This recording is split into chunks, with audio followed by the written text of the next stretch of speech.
Oke, mungkin akan saya buka terlebih dahulu. Assalamualaikum warahmatullahi wabarakatuh. Waalaikumsalam warahmatullahi wabarakatuh. Iya, siap, Bu. Di sini kami dari kelompok 2 ingin mempresentasikan mengenai penyelesaian tugas proyek akhir kami yang bertema Sistem Informasi Penggajian Karyawan. Namun sebelum masuk ke pembahasan, kami akan memperkenalkan anggota kami terlebih dahulu. Monggo, silakan.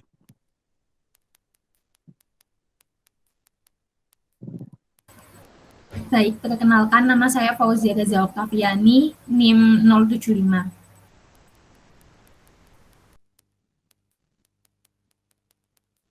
Saya Ridho Hidayatullah, NIM 51.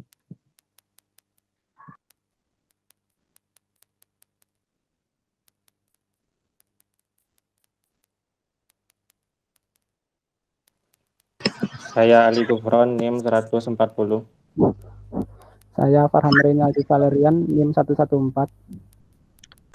Saya sendiri Fajar Noval Davan, NIM 126. Saya Anis Ramadan, NIM 142. Saya Muhammad Maruf, NIM 147. Saya Khalidul Kanain, NIM 141. Saya Almarus Salsa, NIM 081. Saya Alitasya, NIM 170. Oke, mungkin kita bisa lanjut masuk ke pembahasan. Silakan teman-teman.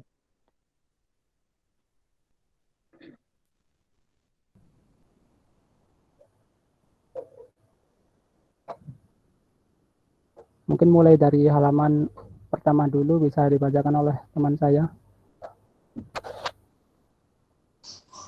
Untuk halaman pertama ada homepage-nya. Pada homepage terdapat footer berisi logo, home, dan kontak. Kemudian berisi nama perusahaan dan penjelasan singkat. Dan kemudian ada dua button, yaitu button sign in dan sign up. Dan untuk header-nya berisi alamat perusahaan, email, dan nomor telepon. Kemudian ketika sign in ada 3 user yang bisa sign in.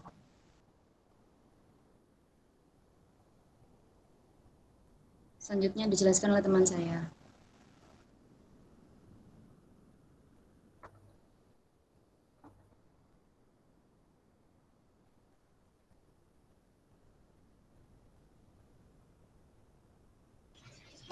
Diagram selanjutnya adalah halaman overview.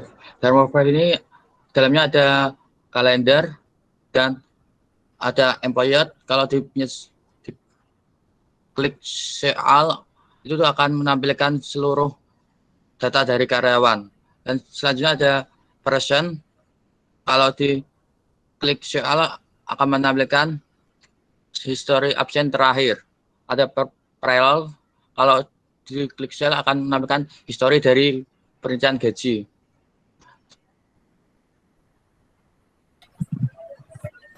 Di dalam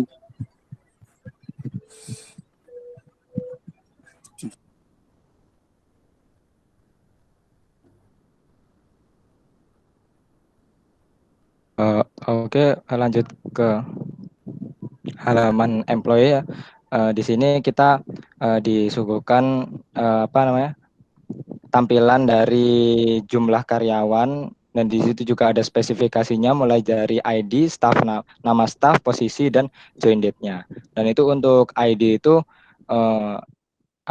dia itu bukan hanya sekedar nomor urut gitu. Jadi nanti jika salah satu dari staff atau nama staff yang dihapus ada di action delete itu, maka otomatis contoh misalnya kalau yang di delete itu yang nomor 2 itu Muhammad Karyawan Teladan, maka nanti ID-nya itu akan loncat HB1 langsung 3. Jadi itu bukan hanya sekedar urutan, namun juga itu kode ID dari karyawan. Lalu untuk tombol action sendiri di sini ada edit dan delete, dan delete-nya tadi sudah saya jelaskan. Mungkin kurang lebih seperti itu. Dan editnya ini kita nanti akan disuguhkan modal di tengah. Kita bisa mengubah nama dari stafnya maupun jabatannya. Tuh. Tapi jika kita tidak ingin mengubah atau hanya melihat saja, mungkin bisa di close lagi. Tapi kalau kita akan mengubahnya, kita wajib mengklik save change. Lalu dia akan mengubah nama sekaligus jabatan ke perubahan yang terbaru. Lalu untuk yang pojok kanan atas ini adalah kolom search. Kita bisa mencari karyawan berdasarkan namanya. Jadi nanti kita jika klik search maka akan muncul nama yang bersangkutan gitu. Dan kita bisa klik reset lagi untuk mengembalikan tampilan ke awal. Nah, seperti ini kurang lebih tampilan dari halaman employee. Mungkin lanjut ke halaman berikutnya bisa dijelaskan oleh teman saya. Dalam pojok kanan atas itu juga ada nama user. Di sana ada akun setting dan logout. Dan akun setting itu terdapat nama user, email user, alamat user, nomor telepon user, dan password user. Di sini kita bisa mengubah datanya dari nama admin, nama user, email user, lalu alamat dan nomor teleponnya. Jika sudah terisi maka save change.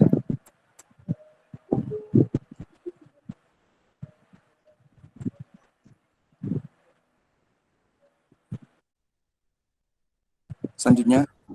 Baik, selanjutnya akan dijelaskan oleh saya untuk halaman payroll sendiri. Ini terdapat bagian untuk menampilkan jumlah gaji yang harus dibayarkan pada bulan ini. Lalu ada jumlah dari karyawan yang ada, ini ada 7. Selanjutnya, Bu, mohon maaf Bu, apakah bisa break sebentar karena di sini sedang azan. Oke.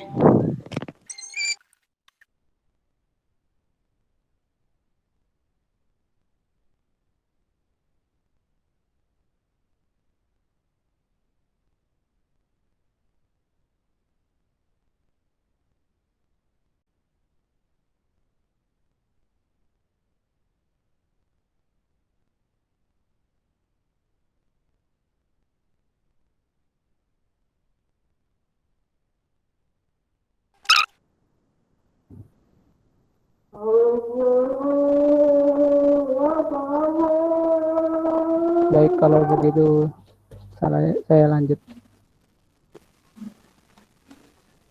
Untuk bagian kelanjutannya yang tadi, untuk tombol refresh data ini berfungsi sebagai untuk merefresh data dari tabel ini jika belum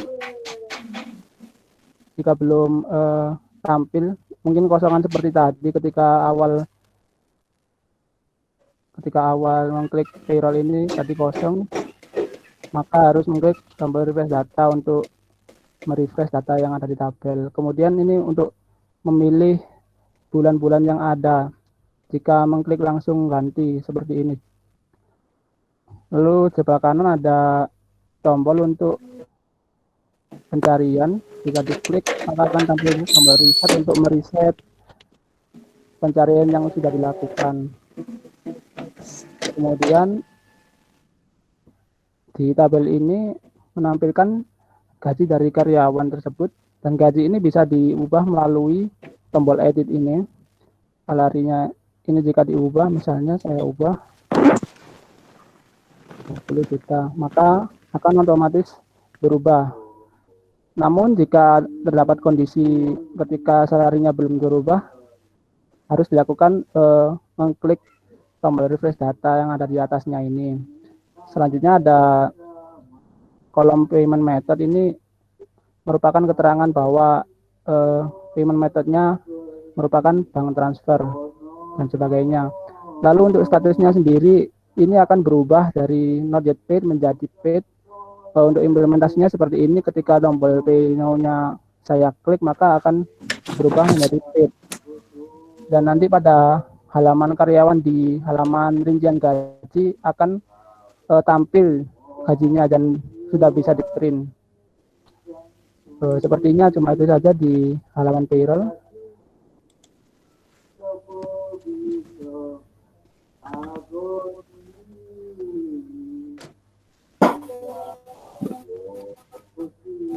Baik, untuk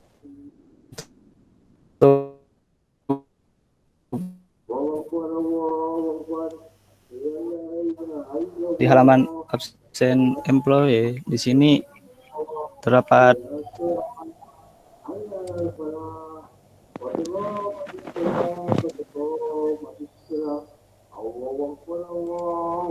untuk ngecek histori dari absen karyawan. Untuk tabelnya di sini harus status dan action. Untuk ID sendiri yaitu ID karyawan, terus ada nama karyawan, karyawan yang sudah absen atau tanggal karyawan.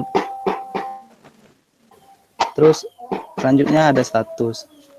Status di sini yaitu menunjukkan bahwa karyawan tersebut ada action.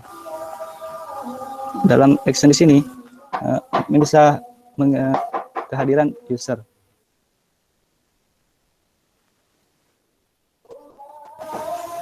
Misalnya di sini kalau statusnya tidak absen, terus kita ubah menjadi absen, terus update.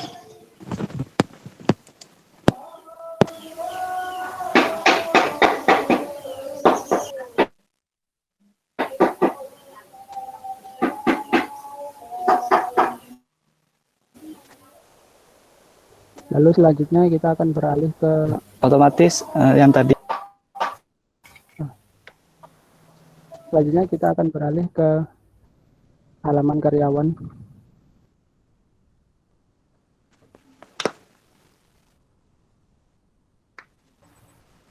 Oke, pada halaman karyawan ini, jika si karyawan belum absen lebih dari 3 kali, itu akan terdapat alert message peringatan bahwa Anda ini belum melakukan check-in sebanyak 28. Nanti akan muncul harinya itu terhitung setelah tanggal 22 Mei. Nah, ini kalau misalnya sudah diklik check-in, baru si alert itu tidak muncul, beneran cuma di itu. Ini coba ke halaman yang lainnya.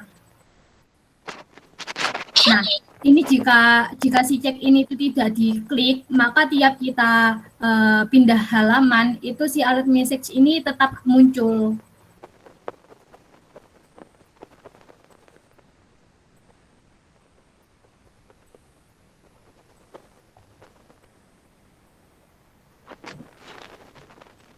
Nah, coba kalau misalnya sudah diklik.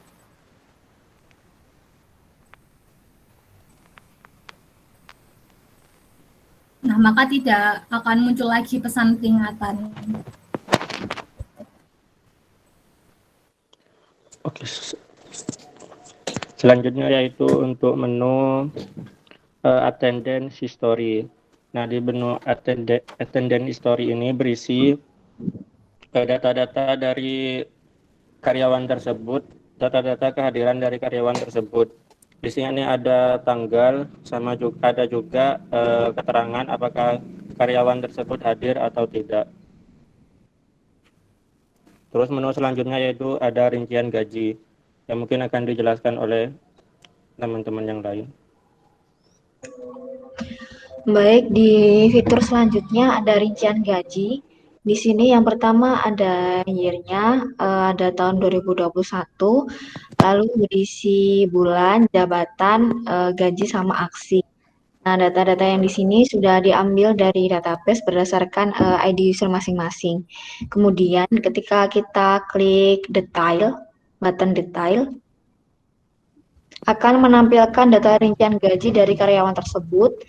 Ada slipnya yang berisi company name, ada created by, periodnya itu berisi bulan sama tahun, kemudian total salary-nya, ada ID employee juga. Ini ID employee ini udah otomatis siapa yang login di situ, usernya siapa, maka ID employee dan data-data lainnya otomatis mengikuti.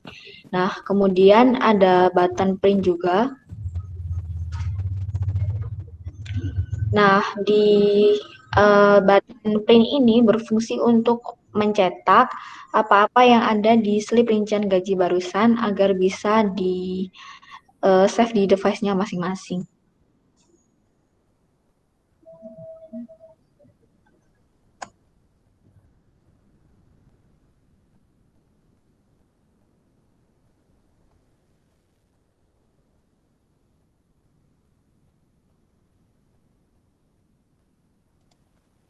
Untuk selanjutnya coba login ke jadi super admin.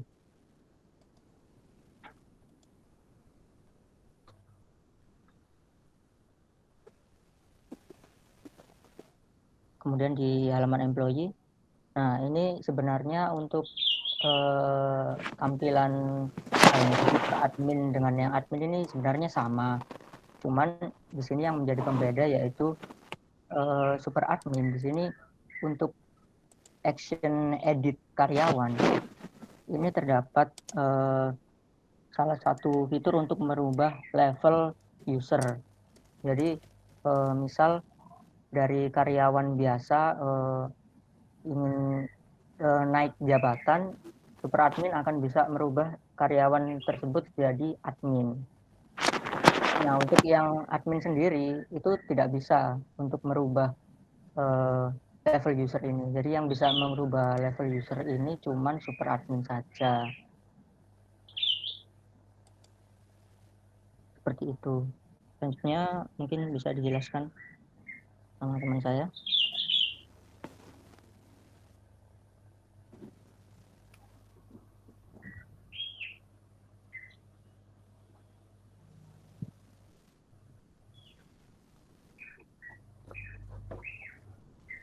Sepertinya itu semua sudah mencakup dari semua fitur dari aplikasi ini. Oke, baik.